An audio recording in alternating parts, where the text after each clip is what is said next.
La désertification médicale est endémique en Seine-Maritime. Les collectivités s'arrachent les cheveux pour conserver ou pour installer des médecins, tandis que nos concitoyens renoncent à certains soins, faute de généralistes ou de spécialistes. Pour répondre à cette question qui est récurrente, le gouvernement a annoncé la fin du numerus clausus, qui est une très bonne chose. Mais malheureusement, sur le terrain, rien ne change. Aucune place supplémentaire en 2020 pour l'université de Rouen et seulement 3 pour 2021. Je crains que cela ne permette pas d'enrayer la désertification médicale. Le gouvernement a aussi prévu le recrutement de 400 médecins salariés.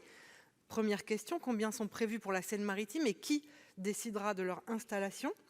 Enfin, de plus en plus de collectivités doivent faire appel à des médecins possédant des diplômes étrangers pour pallier la situation. Mais là encore, des maires m'ont alerté sur leurs difficultés à faire reconnaître la certification de ces derniers. Et le décret qui vient d'être publié après des mois d'attente ne rassure pas. Dans ce contexte, il me semble nécessaire que l'ARS de Normandie, en l'occurrence, apporte un soutien particulier et, je dirais, sur mesure aux élus qui cherchent à implanter des médecins. Il me semble également indispensable que le réseau d'hôpitaux de proximité soit conforté. On ne peut pas en effet exiger d'un côté de la médecine de ville qu'elle mette fin à l'exercice isolé, qu'elle développe des regroupements, et de l'autre affaiblir les hôpitaux de proximité. Leur rôle est évidemment essentiel en matière de démographie médicale et d'accès aux soins. De ce point de vue, pouvez-vous nous rassurer sur le devenir du centre hospitalier intercommunal Caux-Vallée de Seine, qui craint une absorption par le groupe hospitalier du Havre? Monsieur le Président, Madame la sénatrice Céline Brulin, je partage votre inquiétude quant à la désertification médicale élue d'une circonscription rurale, et c'est un combat que je mène de manière permanente. La Normandie fait en effet partie des régions de France métropolitaine avec l'une des densités médicales les plus faibles, de grands contrastes selon les territoires. Face à cette situation, plusieurs réponses sont apportées pour renforcer l'accès aux soins et venir en appui aux territoires qui manquent de professionnels. Je pense que vous les avez cités. Tout d'abord, miser sur la formation des futurs professionnels médicaux pour leur permettre de rester dans la région.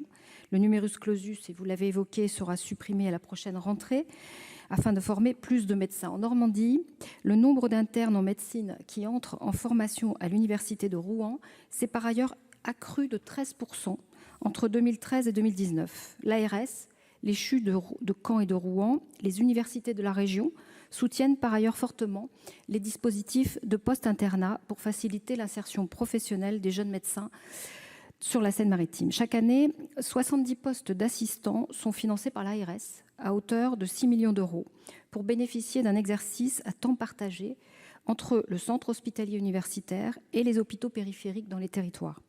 En Seine-Maritime, près de 300 jeunes médecins sont passés par ce dispositif depuis 10 ans. En moyenne, 75% font ensuite le choix d'exercer dans la région. Les doyens des facultés de médecine portent également une démarche baptisée « Territoire universitaire de santé » pour identifier, reconnaître dans les centres hospitaliers des praticiens hospitaliers qui se verront confier des missions universitaires. Ensuite, proposer aux jeunes professionnels des conditions d'exercice qui répondent à leurs aspirations. Les jeunes médecins, et vous le savez, dans leur très grande majorité, ne veulent plus d'exercice isolé. Ils veulent aussi pouvoir bénéficier d'un exercice mixte, s'ils le souhaitent, en ville et à l'hôpital. Dans ce cadre, la Normandie a particulièrement développé les maisons de santé pluridisciplinaires. En Seine-Maritime, ce sont actuellement 33 maisons qui existent et 5 supplémentaires qui sont en projet. C'est dans cet esprit également que le gouvernement a mis en place le dispositif des 400 médecins généralistes qui feront du temps partagé entre un hôpital et des consultations dans une zone sous-dense, auront un exercice salarié dans un centre de santé. En Seine-Maritime, 10 projets sont engagés. Enfin, les incitations financières, et vous les connaissez, nous les avons votées au fil des ans. Désormais, grâce au nouveau zonage défini par l'ARS, ce sont 27% des Sénomarins qui vivent dans une zone éligible aux aides à l'installation et au maintien pour les médecins hors quartier prioritaire de la ville, soit une hausse de 19 points par rapport au précédent zonage. Vos préoccupations sont légitimes, je les partage et je vous confirme que le gouvernement et l'ARS seront particulièrement vigilants. Je vous remercie de votre réponse, notamment pour les 10 projets d'installation de médecins dans le cadre des 400 médecins salariés. En revanche, je ne suis pas complètement satisfaite de la réponse sur le numerus clausus parce qu'on sait bien qu'il faut une dizaine d'années pour former des médecins et donc on a besoin que soient ouverts des postes très très rapidement. Et puis, les ARS ont été beaucoup décriées pendant la crise du Covid.